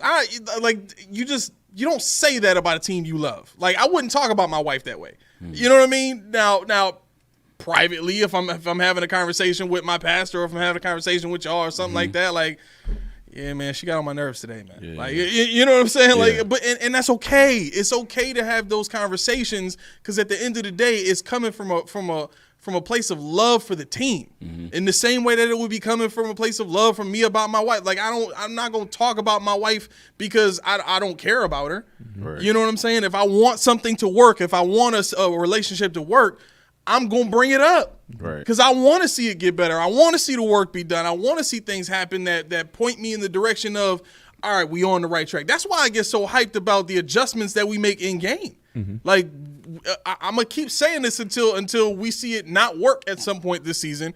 The Bills, in my mind, have been one of the best teams in the league at making in-game adjustments and doing what they have to do to put a team away. I would like to see it earlier, like we've talked about. I want to see that killer instinct in the first quarter. Yeah. Go for it on that. Like the fourth down that Sean McDermott, where the offense was on the field a little bit longer than they usually are. And it looked like they were thinking about it, and Josh was trying to say, like, give me a call, let's go. And then all of a sudden they decided to take everybody off. It's like, yo, if you was thinking about it, just go. Right. But to me, right now we're 100% on fourth down. Yeah, that's good. So you don't want to jinx it. He don't want to mess it up. You don't want to mess it up. Why not? And then two. Here's another thing. Uh-huh. Do you really got to go for it against the Seahawks? Probably not. But I will say this though, because it's to me like 4-3 is different from 4-1. But if I'm playing the Lions or the Chiefs, you better go for it. Every time. Because if you don't, it's going to bite you. Exactly. Anytime you get them boys another opportunity, it's going to kill you. So I'm hoping, Sean, when we play those teams, your decision making is a little bit different. But I don't mind it for the Seahawks or for the Dolphins. Like, I don't mind it there. Because so far, every time he did it, he's right, 100%. But for that playoffs, though, I'll say this about the playoff Bills. To me, I can confidently say this. The only team that I'm worried about in the playoffs is the Chiefs. Yeah. We've beaten everybody else. That's true. Like, people say, oh, what about the Bengals? I get it. Again, 1 year wonders. They had the 1 year. If you think about it, we've won 5 out of 7 at home. The only 2 losses the Bills have at home is the Chiefs and the Bengals. That's it. We beat Lamar. We beat the Colts. We beat, like, everybody else. So, like, nobody else even scares me in the playoffs. But the Chiefs. Yeah. So if we hit anybody else, I expect the Bills to win that. Now, is that just AFC or is that? Well, the playoffs. I'm talking about outside the Super Bowl, or is that? No, he's talking about playoffs. So that I'm about to say I'm about to say, man. My thing is, if we can't get past the Chiefs, we ain't gonna never see the Super Bowl. Well, I know that, but like you said, nobody scares you but them. And I was just curious if that was like for. I was just curious, So, NFC wise, in the playoffs, the only teams that I don't want to play in the playoffs in the NFC is the Lions, and honestly, Minnesota. Yeah. Because any other team, I think it's not going to be a blowout. It's not going to be like, oh, we're going to come here and smack these boys. But I think after we play 4 quarters, I think we'll wind up the winner. Yeah. Even if we play San Fran, I think we can beat them. Exactly. But Minnesota and Detroit, I want a piece of Detroit. They look. Ooh, Are we playing them this year? I don't think you want the smoke, Keith. I want the smoke. I don't think you want the smoke. Honestly, no. I watched the hell out of that game because I want the smoke. Yeah. In all seriousness, taking a strong look at who the Lions are. As strong of a performance as they've been putting up, they beat the undefeated Minnesota Vikings, and they've got all these wins by large margins, almost in the same way the Bills have, except they've done it against better teams or better competition. Mm-hmm. They are still very beatable on defense. You think so? Oh, yes, I do. They scare me, man. No. Aiden Hutchinson won't be able to come back until the Super Bowl. That's true. So they no longer have the same pass rush that they used to have. That's true. And he's huge. Exactly. Huge. And especially in the beginning of the season when they were mashing teams, it's because you just couldn't throw. You didn't have time to figure out where to get the ball. Right. So I think our offense against their defense is definitely a win. Yeah. And then our defense, I think. Oh, go ahead. I'm sorry. Yeah, I was just gonna say, like, I am scared to play their offense. Though. Their offense. That offensive line is crazy. Good. Montgomery. I'm not. Why? One, their left tackle is horrible. Decker sucks. And they got Penny Sewell? Yes, that's their right tackle. The right tackle. The left tackle is horrible. Okay. And I just watched him like, yo, Vaughn would kill this dude. Yeah. Either Vaughn. Yeah. Would murder this guy. Yeah. Well, unalive this guy. Get him, baby Vaughn. Let Epinesa get out there. And you raved about it. Goff had how many yards in the last game? Like 80-something. I'm glad you said that. You realize they had. Well, that was at halftime. That was you realize the whole game. The whole game he had 80-some yards? Whole game. You realize. And they put up a 50 burger on him. Dang. You realize, Jahmyr Gibbs had 90 yards rushing in the first half. Yeah. You got to figure. They had a kick return for a touchdown. Yep. A punt return, or was it the punt return for a touchdown? Might have been. One of the special teams players. They had 3 returns that almost went to the house. 3 of them. They had so many short fields.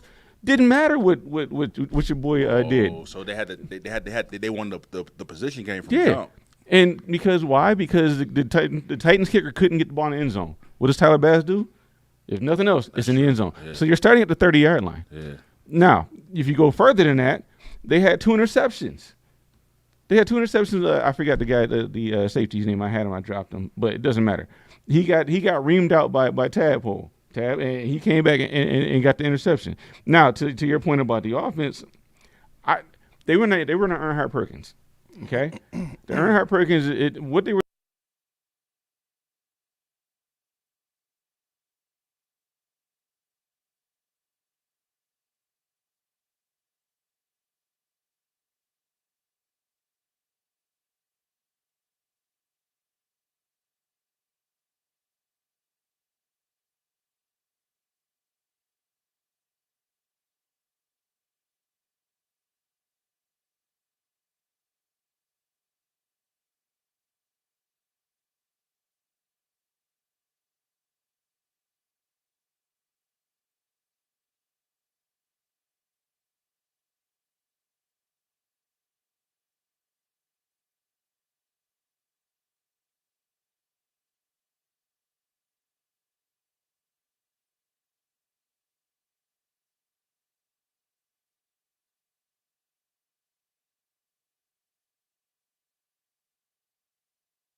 All right, we should be back now. I'm back. Yeah, everybody should be back. Bring us on. We good. We good? Mm-hmm. Okay, so let's go there. Yeah, perfect. Okay. I think we back. Do we have sound? Can you hear me? I know. Can you dig it? Let me see. We back. Okay, finally. Sheesh. Yay! Annoying as it is, our audio cord got pulled out of the stream deck that we use. So I apologize for that whole mess. Key, you were talking about what was he talking? He was talking about the Lions and how they run the scheme that they run, and how that the Bills, if we played them, do a little better. Yeah, my bad, y'all. I mean, they really stopped me out on that. I did no such thing. But now you know not to say why Marmar in this house no more. Right. I'll never say that again. That's why you hear. That's why, man, it's bad. Had to put some ice on my eye. No, but yeah, what we were talking about, Earnhardt Perkins, I guess it was. Laura, you ain't getting a refund for 5 minutes of your life. Right? Did you see what Roy said? You just came back on vacation. I don't want to hear it. Did you see what Roy said? He said he must have been talking bad about Kyle Williams. That's what it is. That's what it is. Yes, 100%. Thank you. But yeah, no. The reason why, see, we were just talking about this. Got to recapture that magic. Yeah. The reason why Detroit has been so great is because of the combination of their speed and Earnhardt Perkins. That's something you really don't see that often. The fact that you can attack the middle of the field and confuse linebackers and run past them or run behind them or get to the spot they vacated lickety split. That's just hard to combat. But that's why the Bills, when you opened the show up with it, I was like biting my tongue, because if there's nothing else the Bills do, it's usually discipline. There's only one player on the team that I'm worried about. He wears number 42. That gets sucked into different positions and stuff that he doesn't, he's unfamiliar with.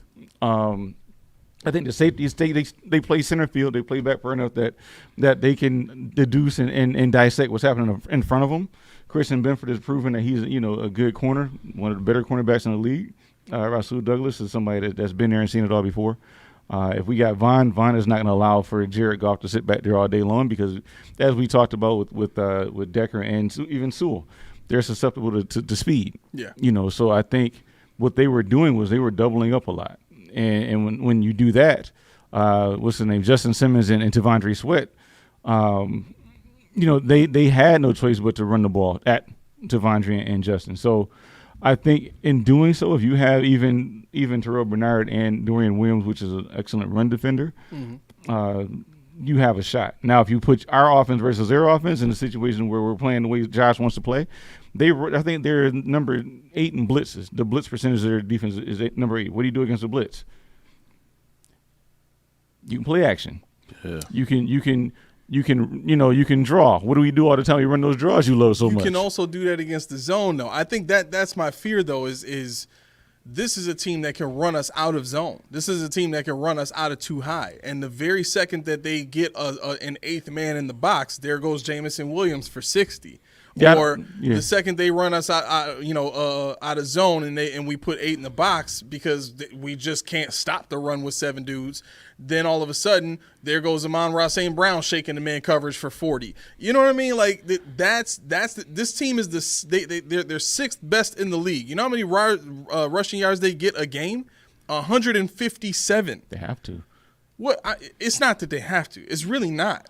Jared Goff has already shown he can pass with the best of them. I mean, so the game where they lost to Tampa Bay, to Keith's point, they made him pass. He threw for over 300 yards and he had 2 interceptions. They only ran for like 80-something yards. But on the flip side, Baker beat him just being efficient. Mm-hmm. He had 185 yards and just beat him. You know what I'm saying? So I think if we were to play him, we could probably beat him the same way, because I think our offense is better than Tampa Bay's now that Chris Godwin is out. Wait, are you guys saying that we can force them to pass the ball? I think so. Yeah. Y'all really believe we can force a team to have to pass the ball with that kind of run game and that offensive line? Mm-hmm. That's like saying we believe we can force the Chiefs to have to pass the ball. We can. I mean, like I We said, haven't shown that we can. because Pacheco. I mean, they always had good running backs. So I'm saying, like, if we playing without Pacheco, then they ain't gonna have no choice. They're gonna have to pass. Okay, who do y'all think has a better offensive line, Lions or Chiefs? I'm gonna say Lions. I think the Lions do too. So if we've shown that we can't stop the Chiefs from using Pacheco to eat us up, and now we're looking at a Lions offensive line that's better than that, and they have 2 running backs that they can throw at us. That while neither one of them are as good as Pacheco on their own, the way that they're used, again, this team is getting 157 yards a game, and we think we can just shut that down and force them to pass. No, that's deceiving. Why though? Why are they getting 157 yards a game? Because nobody's stopping it. They're getting 157 yards. What is the score of those games? They're running the clock out. But again, Yeah. they're beating everybody they come up against, except an early loss in the season to probably one of the best run defensive lines in the league in Tampa Bay. Like Tampa Bay has a great defensive line. They're running the score up because they're getting advantageous field position. They're the number 3 in the league with the starting field position. Number 3. Right. That means they start. I think they start an average of their own 40-yard line. Yeah, again, they've played just as many bad teams as the Bills have, and the Bills have the best point differential in the league. Mm-hmm. Does that mean that we've blown everybody out? No, because we lost to 2 good teams. Mm-hmm. I think those numbers are skewed because of the bad teams that they've played against. They played against 3 really bad teams and put up a lot of numbers on those teams, and what that does to the averages is it bumps them up. So it's not necessarily a direct indicator of what they've done to every team. I think with respect to what we're seeing in terms of, like, the reason I say 157 and I emphasize that is because 157 over the span of 8 games is still a lot, even with bad teams. If it was 300 or something like that, then I'd be like, all right, how many rushing yards did they get against those bad teams? You know what I'm saying? But 157, they've been running on everybody. If you watch the games, they've been running on just about everybody except Tampa Bay. Mm-hmm. You know what I'm saying? So I can't look at this as the Bills, who are one of the worst run defenses in the league, is going to be able to walk into Detroit and shut that run game down and force them to pass the ball. Maybe in the Super Bowl when it's a neutral field, but we ain't doing that in Detroit. I'm still waiting to hear something that tells me different, but I don't think they see an offense like this. And you're talking about blow for blow, Josh Allen's pass game versus their run game. I'm taking Josh Allen's pass game. Well, again, y'all keep saying Josh versus. Like, yes, I agree with y'all there. I don't disagree with that, but you can't. That can't be included in how we stop their offense. Josh ain't playing defense. Yes, he does. You do. How? Because if we get a big lead, if tempo comes out, we'll say 21-0. We'll say, are you going to keep running? No, you're going to pass because you're trying to make a ground real fast. But that's assuming a lot. First of all, it's assuming that our offense is going to be able to do what it wants on that defense. I don't know if it's going to be able to do what it wants, but we can have success against that defense. They're still a good defense, right? I think we can have more success on than top most of the teams they played. Yeah, but again, you're assuming that we'll be able to stop them, score, stop them, score, stop them, score, and now they're one-dimensional and they have to pass the ball. I don't think we're going to be able to do that. I don't think the Lions offensive coordinator is going to allow that to happen. You still have to be able to stop that run early in the game. So unless, this is the only way that I can see that happening. If you force 2 early turnovers on that on that offense, and that leads to short fields where you get 2 quick scores, then I can see that happening. But if you're talking about just trading off 3 and out, 3 and out, 3 and out, and 3 scores for us, to me, that's the unrealistic perspective right there. I can't see that happening. I mean, not to say that it can or won't, but to me, it's definitely possible. Like, it's definitely possible because I'm looking at the teams that they beat and the teams that they got beat. And the teams that they beat, they didn't really blow them out. Like, they beat the Cardinals by 7. Right. You know what I'm saying? So, like, it's definitely possible. I'm looking at this Seattle game. Seattle put up 516 yards on them. Yeah. But Seattle also throws for the most yards in the league. Yeah, they ran for 133 on them. They threw for 383. Tennessee ran for 158 on them. Minnesota ran for 130. So it can be done. It can be done. I mean, we have a very electric offense. obviously it's not an easy thing to do. This is the number 2 team in the power rankings for a reason. Right. How are you going to stop the run game, though? How do we stop it? How would we stop Kenneth Walker? Yeah, but their offensive line is terrible. Okay, let me ask you this. Yeah, how much confidence did y'all have in stopping Derrick Henry? More than I should have. Way more than I should have. I think that's clear.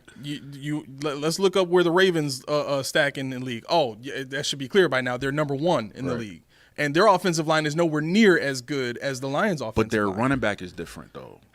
Derrick Henry is a different running back than Montgomery and Jahmyr Gibbs. I get it, but you're talking about the number 1 rushing team in Derrick Henry. And, yes, with that running back, they should be number 1, right? But, again, best running back in the league, combined with the best running quarterback in the league, combined with the best blocking fullback in the league, combined with a big, strong offensive line that still is not as good as the Lions' offensive line. Okay?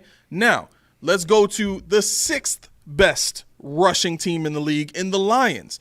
If we didn't have confidence in stopping the number 1 team in rushing, we shouldn't have confidence in realistically any of the top 10 teams in terms of rushing. You see what I'm saying? You shouldn't have confidence, but like I said, we stopped Kenneth Walker in the Seattle run game. But again, their offensive line is horrible.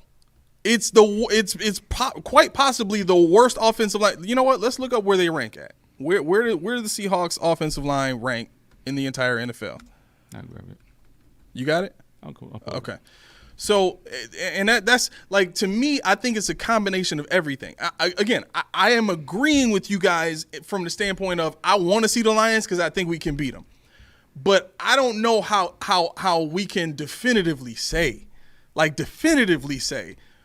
we'll just beat them by shutting the run down and making them be one-dimensional. Like, I mean, that's fine. Like, at the end of the day, like, they're all opinions. Like, if you think they can, I think they can. It's not a big deal. Yeah, okay. The offensive line is, if you're looking at running, their PFF has them 68.6 about average. They got Miami's offensive line better than them. They got Atlanta's better than them. They got KC's better than them. They got Minnesota's better than them. So PFF has them 7th, and NFL.com has them 6th. So this is not run defense. This is just run defense. So, right. Yeah. I know. I'm talking about rush offense. Oh, offense? Yeah, we were supposed to be looking at the Seahawks offensive line. How is the Seahawks offensive line in terms of run blocking? Okay, Seahawks 22nd. 22nd. So they're bottom of the league, basically. The same as the Texans. The Texans have a terrible offensive line too. So I don't know. I do respect and understand your point in terms of having different opinions. It's just it seems like a drastic difference, and I usually you find the truth somewhere in the middle. You know what I'm saying? And I try to keep it as real as I possibly can when I'm thinking about the Bills' tendencies, not capabilities. I think the capabilities are through the roof. Mm-hmm. You know what I mean? But the tendencies of what we've shown, or what we've seen rather, to me speak to, man, if they don't get turnovers against this Lions offense and short fields to score touchdowns early, it's going to be a long game, and it's going to come down to what it came down to the last time we were in Detroit, which is we need a 20-yard pass to get into field goal range to kick a field goal to win. Mm-hmm. And that team wasn't even as good as this Lions team. So it'll be tough. Do I think we can win? Yes. But I don't know. I guess I just disagree. Luke Haversick was released. Who? Luke Haversick, the backup kicker. Oh, man. What? You about to pick him up? Nah. I'm saying, now Tyler Bass, is he going to go back down? Oh, we knew that. Is he going to go back down? The competition's gone. Now I could just be me again? I don't think it's a competition. I really don't. I think or something? I don't think it was. Nah. I think he needed a confidence boost. Yeah. And he got that in Seattle. He got that against Tennessee. Key, can you do me a favor, sir? Yes, ma'am. Can you pull up Lamar Jackson in the playoffs, please? I want to address a comment that Steve Lynn said. That's funny you say that, because I actually had that. We don't have time for the conversation, but yeah, I can pull it up. Yeah, so roughly the reason why I say you can't trust the Ravens in the playoffs is because Lamar Jackson has won 2 playoff games. Mm-hmm. So if a team played 6 playoff games and won 2, would you trust them in the playoffs? Nah. I think that but that's a I think everybody would agree with that. Like, looking at what they did last year, some of that I would put on the coaching for the play calls and not sticking to the run like they should have and trying to put everything in Lamar's hands. To some degree, some of this has to be, Lamar's got to stop trying to prove himself and just play his game. I think, I think it's a little overblown, though, the whole Lamar factor. I called it Lamar's follies, playoff follies in my notes. Yeah. I mean, you look at what he's done. He's still he's been in the playoffs, 4 years? And he has won 2 games, you're right. But he's averaged 190. He had 194 yards in 2018 in 1 game. He averaged 365 in 2019 in 1 game. He averaged 170 and a half in 2020 in 2 games. And 2023, he averaged 212. Now, if you're looking at interceptions, he had one in every game, right? Yep, he has 6 total, and six touchdowns, 6 interceptions. So, I mean, it's not that he's fallen off the face of the planet. It's just the fact that without another player with him, right? It's not, everybody's like, oh, Lamar can't play. It's not Lamar. It's everybody's like, that's all they have now. Yeah. And what you forget is when you play in the playoffs, yes, everybody's good. Yes, yes. You're not playing this chump team. You're playing the best of the best. Right. So that's why I don't know. That's why I say, like, right now, I can't trust the Ravens in the playoffs because they haven't proved that they can be dominant in the playoffs. Right. So to me, like I said, the only team that I'm worried about playing in the playoffs right now, the AFC, is Kansas City. Everybody else we could beat. Steve said they sure whooped Buffalo in the season. Right. Steve, did we beat KC in the season? How many times we beat them in a row? 3 times in a row, right? But guess what? What did everybody say? I can't beat the Chiefs in the playoffs, right? Because that's the only time it counts. Yeah, I was going to add to the fire. Lamar Jackson in rushing in the playoffs, he's averaging 87 yards a game. He has 3 touchdowns, and you add that to his passing game. He's all they've had. So it's not a Lamar stat. This is a Ravens stat. I want people to draw attention to. Right. They don't win. Right. But it's not that he just sucks in the playoffs all of a sudden. Right. Yeah. Locked Rain, what's going on? You ain't been around in a minute unless you just ain't been chatting.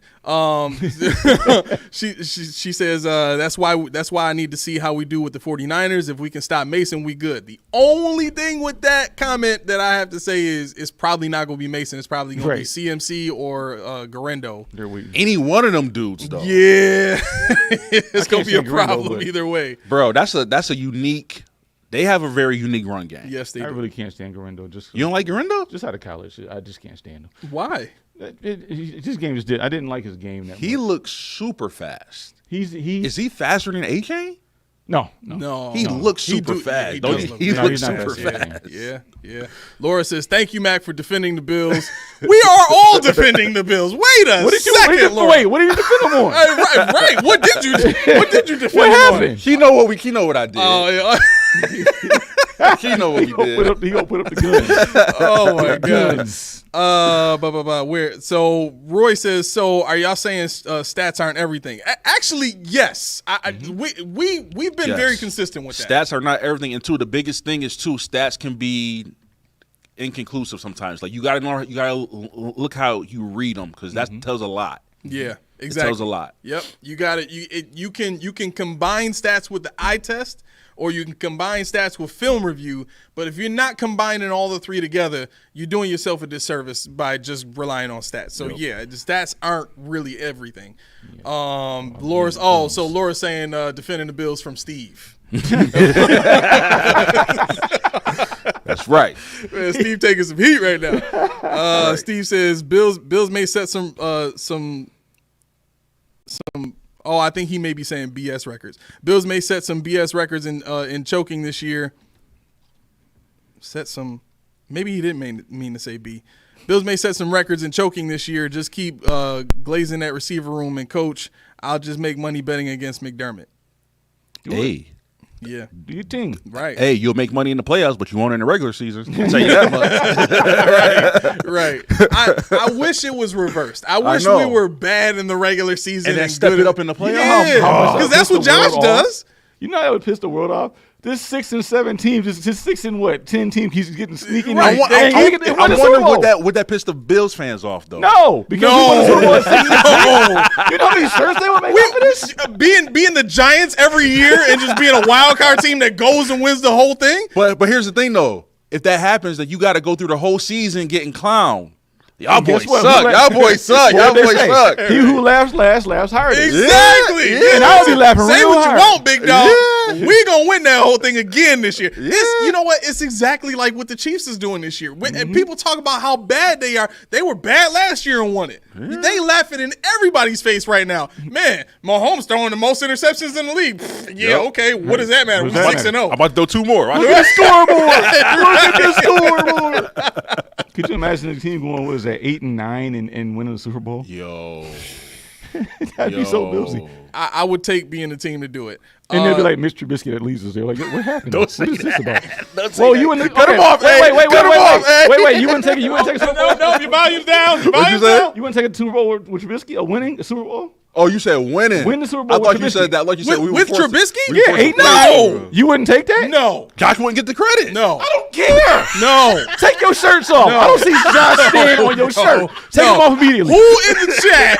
Well, that's Everybody, tricky. we're Bills fans. Who in the chat would take Go winning the Super Bills. Bowl with Mitch Trubisky? Do you understand what that means, first and foremost? Dude, he's looking at a statue, bro. Exactly. If Mitch Trubisky He's ends like, I up don't care. being the guy that wins the city of Super Bowl, it is quite possibly the most droughtiest thing that ever happened to the Buffalo Bills. And I still got a ring. No. How many more rings do you think you I'll will get after I'll that? be on that fence at the airport by myself. Trubisky. Shirt me off everything. Chest hairs out. Just What would happen to Josh then?